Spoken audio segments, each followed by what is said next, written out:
நமஸ்தே friends. நேற்று நம்ம வந்து எக்ஸசைஸ் 1ல சில வார்த்தைகளும் அதை வச்சு எப்படி நம்ம சென்டென்ஸ் மேக் பண்றதுங்கிறத பத்தி பார்த்தோம். இன்னைக்கு எக்ஸசைஸ் 2ல சில வார்த்தைகளும் அதோட மீனிங்கும் தான் பார்க்க போறோம். பாத்தீங்கன்னா ககாம் எங்கே, வேர், லட்கா சிறுவன் பாய், லட்கே சிறுவர்கள் பாய்ஸ், இது வந்து பியூரல்ஸ்ல.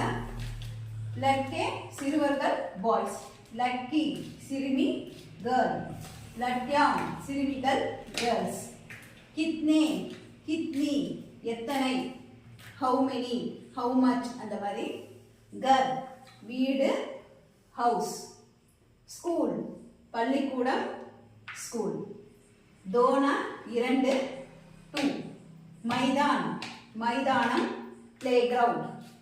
இப்போ இந்த வார்த்தைகளை வச்சு தான் நம்ம அடுத்த கிளாஸ்ல சென்டென்ஸ் மேக் பண்ண போறோம். பார்த்துக்கோங்க. ஃபர்ஸ்ட் வார்த்தை வந்து கஹாம், செகண்ட் லட்கா ஒருத்தரை மென்ஷன் பண்றது, லட்கே பியூரல்ஸ் மோர் தென் 2 or 3 மெம்பர்ஸ் இருந்தா, லட்கி சிறுமி ஒருத்தர், லட்கியாம்னா சிறுமிகள் பியூரல்ஸ்ல, கித்னி கித்னே கித்னே கித்னி எத்தனை ஹவு மெனி, கர் வீடு, ஸ்கூல் பள்ளிக்கூடம், தோ இரண்டு, மைதான் பிளே கிரவுண்ட் மைதானம்.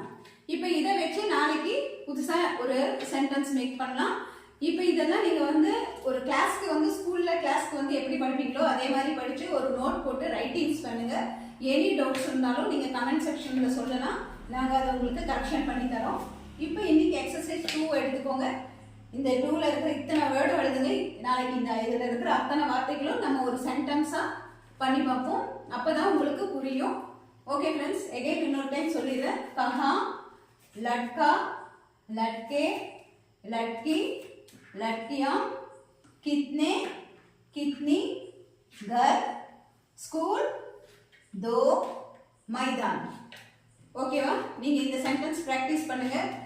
இந்த சென்டென்ஸை பிராக்டிஸ் பண்ணா அடுத்த கிளாஸ்ல நான் சொல்றது என்னங்கிறது உங்களுக்கு புரியும். இந்த சென்டென்ஸ் எல்லாம் பிராக்டிஸ் பண்ணி ரேட்டிங்ஸ் பண்ணுங்க. இது வரைக்கும் நம்ம சேனலை பார்த்து சப்ஸ்கிரைப் பண்ணாம இருந்தீங்கன்னா சப்ஸ்கிரைப் பண்ணுங்க, ஷேர் பண்ணுங்க, கமெண்ட் பண்ணுங்க. Okay friends, take care, bye bye, see you.